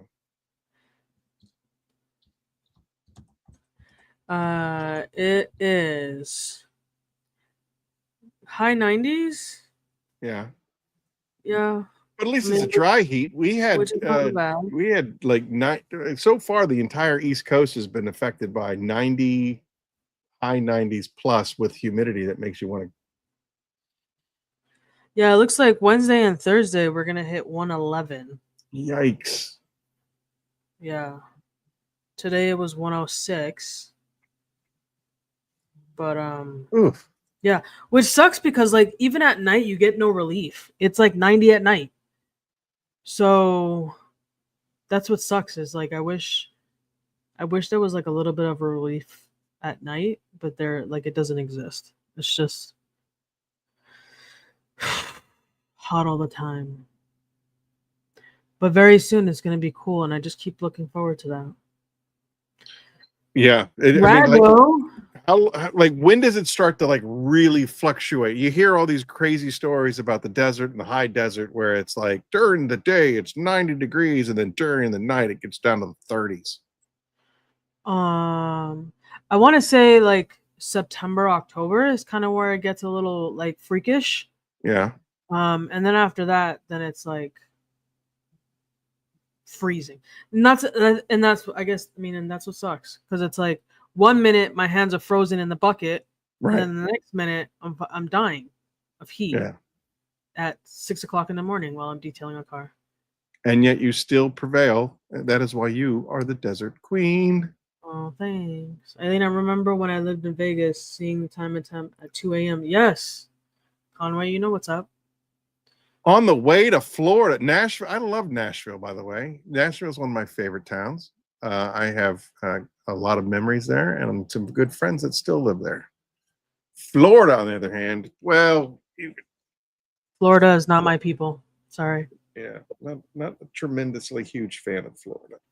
Not that I have anything against Floridians per se, but not a lot of great. Ulysses, I need to come up there because I think you live near well, other than living near Eddie, I think you live near Conway as well, right? I thought no, I thought Masters lives in like Utah and Eddie lives in Idaho. I know, but they're always hanging, so they got to be close enough, like, to drive there. I'm just here for the beach for the kiddos. That tracks. And then I think Conway lives in Colorado, which is kind of like that's up there. Yeah, why not? I mean, why not? You know, why not? I mean, you're already driving up there. Why not hit? Listen, I highly recommend doing stuff like that. When Phoenix was in year 2, and we did the Kraken launch. We did a tour of the South, and we went down through Delaware, Maryland, Virginia. I got to hang out with Phil Miranda, see his compound, which was awesome. Then we saw. You guys remember Big Red, Clifford? Clifford, yeah. Yeah. Clifford's hasn't been around in the detailing world for a little while. I think he's like full blown coach, baseball coach. Yeah. Yeah. But I got to go down and see him and his shop. And then I went to see Titan Tim down in South Carolina. And then we went through Atlanta, Georgia, and Chattanooga, Tennessee, Nashville, Tennessee. Road trip. It's fantastic. I'm always down for absolutely a road fantastic. Trip. So if you can do something like that, if you can make a trip out of going to see all of these cool people in the chats, I highly recommend it. And if there's, you can map it out, find out where everybody. It's Christy, see you around. Yeah, I mean, he said Eddie lives 150 miles north of me, which is like that's a 2.5 hour drive. Yeah, that's nothing. It's nothing. My parents live over 300, close to 400 miles away from me, and that's a 6-hour trip. That's easy. Good night, Ulysses. Ulysses is out too. All right, pal. Yeah. All right. Maybe this is a sign from the gods that we should just wrap it up. Well, yeah. I mean, I could use a shower. Me too. It was pleasant. Today was the first pleasant day, but it was a long day, and I did a lot of, big fat gimpy kid walking back and forth for miles. Oh. Yeah, probably use a shower myself. All right, so then let's just wrap it up, everybody. I'm sorry that we tricked Corey into going to walk his dog and told him that we'd be here, but I mean, you're tired. I'm tired. Everybody seems to be tired. It's a good dipping our toes back into the water, getting Curmudgeon's 59 underway. The books are currently open, but we've been talking to a bunch of people to get on the show. And like I said, I really want to get Tracy Beans on here and have her talk about diet and mental health and all things like that. I kind of like the direction that Curmudgeon's is going, where it's a little bit detailing and a little bit current affairs. Is that mental health? I don't know. Mental health, yeah. Yeah. Just really basing everything on the community. And we're coming together. And like I mentioned earlier in the episode, this community really is coming together. Some great conversations with a lot of people in the chat room where we'll call and talk to each other. And they just, that, hey, you got 8 minutes. It means a lot. And you have no idea what demons, what battles somebody's facing. If you haven't heard from somebody, even if it's like Phil Miranda, hadn't heard from him in a while, turns out he's doing just fine. But, I feel better knowing that he's doing better. If you haven't heard from, again, it's It's a silent darkness. If you haven't heard from somebody in a while, just reach out. Stephanie Devine, perfect example. I hadn't heard from her in a couple of weeks, maybe a month and a half. And I called her this weekend or this past week just to check in. She's doing good, feels good. Glad you're doing well. You know, just if you haven't talked to somebody that you normally talk to or usually talk to every once in a while, just check in with them. So be surprised.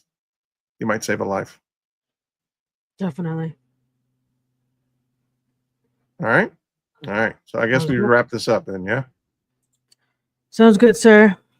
All righty. Suicide prevention and crisis counseling resources. If you or someone you know is struggling with suicidal thoughts, seek help from a professional and call 988. The United States' first nationwide 3-digit mental health crisis line. 988 will connect callers with trained mental health counselors. You can also text HOME, HOME, to 741-741 in the US and Canada to reach a crisis text line. You could also go to the apa.org/topics/crisis-hotlines, and they will connect you to whatever it is that you're facing, be it emotional, mental, sexual, substance, gambling, whatever it is that you're facing. You do not have to face it alone. We are a community, but there are trained professionals out there that will help you. Hi, Bill. What's that? Is he leaving? Bill? What'd you say? Aaron. Bill? Aaron Rocks. Oh, thanks, Bill. Yeah, and then follow Eileen over at Curmudgeon's Corner for all things curmudgeonly. And oh yeah, we usually do like the distributors and stuff like that. House of Rags, Adrian over at I Am Detailed AF, Fab over at Fab Detailing Supplies, and Titan Tim down there at Shine Your Light Detailing. Yeah, and then of course, where can they find you, Eileen? Home, but anywhere else, Instagram, YouTube. Instagram so clean _ detailing. YouTube, so clean detailing. Those are the two main ones where you'll find me. And if not, you can text me or you can send me an email at info@getsoclean.com. I had that somewhere. I lost it. You played it earlier, but I ignored it and came back to it. Oh, info@getsoclean.com. Yeah. All right. Yep. Cool. And then basically, can you please smash the subscribe and or like? It really helps. We're trying to get to that 1,000 subscriber mark so that we can start giving away merchandise and things of that nature. Oh, we didn't give anything away this. I'll double it up next time. Curmudgeon 60. We'll double it up. And then, as always, for a good time, call 555-555-5555. Love you All too. right? Come on. Anyway, Eileen, it's great to see you. It's been a full month, and I didn't like it. Didn't like not seeing you. So no, I know. Me either. All right. Well, I love you, and I love everybody in this here chat room. And anybody that's listening, you're not alone. Stay in the fight. Do not let the hard days win. And until Curmudgeon's 60, we'll see you in 2. Are we going to 2? 2. All right. We'll see you all in 2. Don't know how to turn off the show, so I'm just going to ramble.